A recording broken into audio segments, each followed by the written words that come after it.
Hello, मैं Amit Chaudhary foundation में आप सबों का स्वागत करता हूं। आज हम 10वीं कक्षा के एक और महत्वपूर्ण टॉपिक को पढ़ेंगे, जिसमें हम ये पढ़ेंगे कि एक परिमेय संख्या को और एक अपरिमेय संख्या को जब योग के साथ, अंतर के साथ, गुणा के साथ और भाग के साथ दिया जाता है, जोड़ के दोनों को एक साथ रख के दिया जाता है, तो इस प्रकार के प्रश्नों को जब हम सिद्ध करेंगे तो किसका प्रयोग करेंगे, कैसे करेंगे, तो चलिए देखते हैं कि जैसे कि ये प्रश्न है लिखा हुआ कि सिद्ध करें कि 3 + √5 एक अपरिमेय संख्या है। ठीक है, तो इसमें हम ये देख पा रहे हैं कि 3 जो है ये परिमेय संख्या है और √5 जो है ये एक अपरिमेय संख्या है। तो हम आपको पहले ही बता चुके हैं कि आज जो हम पढ़ेंगे वो इसी पे आधारित प्रश्न को पढ़ेंगे कि एक परिमेय संख्या होगी और एक अपरिमेय संख्या होगी। हाँ, इसका जो संबंध होगा ये प्लस का हो सकता है, माइनस का हो सकता है, मल्टीप्लाई का हो सकता है और डिवीज़न का हो सकता है। तो चलिए आइए देखते हैं सबसे पहले कि इसको हल कैसे करेंगे। तो इसका जो है एक बेसिक कंसेप्ट है, उसको जो है हमें लिखना है पहले या समझना है। देखिए ये नोट कि जब हम परिमेय संख्या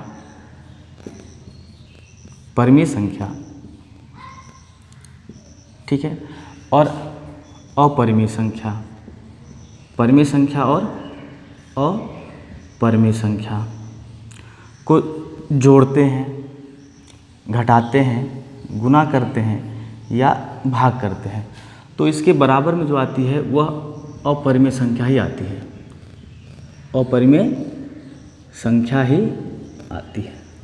ये इसका जो है बराबर ये अपरिमेय संख्या ही होगा। लेकिन हाँ, इसमें एक अपवाद है। तो अपवाद क्या है उसको समझते हैं।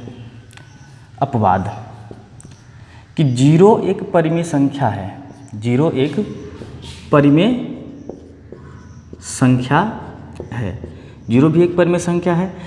हमने अपने पिछले वीडियो में इस बात का जिक्र किया था कि 0 भी एक परिमेय संख्या है। लेकिन ये अपवाद है कि 0 परिमेय संख्या है और इसको जब हम किसी भी अपरिमेय संख्या से ठीक है, अपरिमेय संख्या से गुना करेंगे या भाग देंगे, ठीक है, तो ये 0 कर देगा।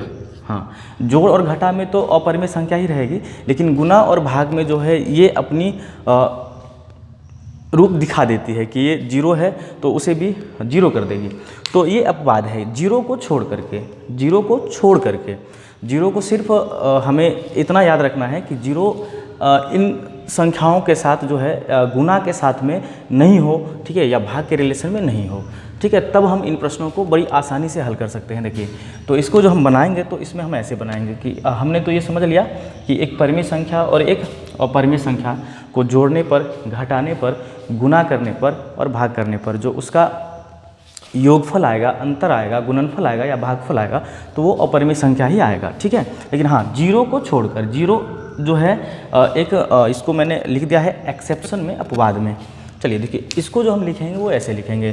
जब हम एग्जाम में लिखने जाएंगे तो इसको हम ऐसे लिखेंगे कि चूँकि परिमेय संख्या तथा अपरिमेय संख्या का योगफल, ठीक है, अंतर, गुणनफल तथा भागफल एक अपरिमेय संख्या होती है।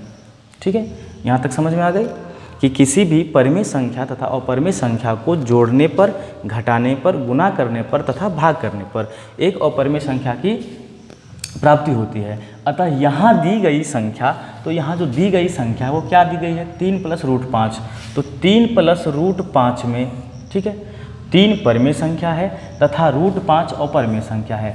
3 परिमेय संख्या है और √5 अपरिमेय संख्या है, जिसका संबंध योग का है। किस चीज़ में ये रिलेशन दिखा रहा है, तो प्लस में दिखा रहा है, तो योग का है, तो अर्थात इसका योगफल एक अपरिमेय संख्या होगी।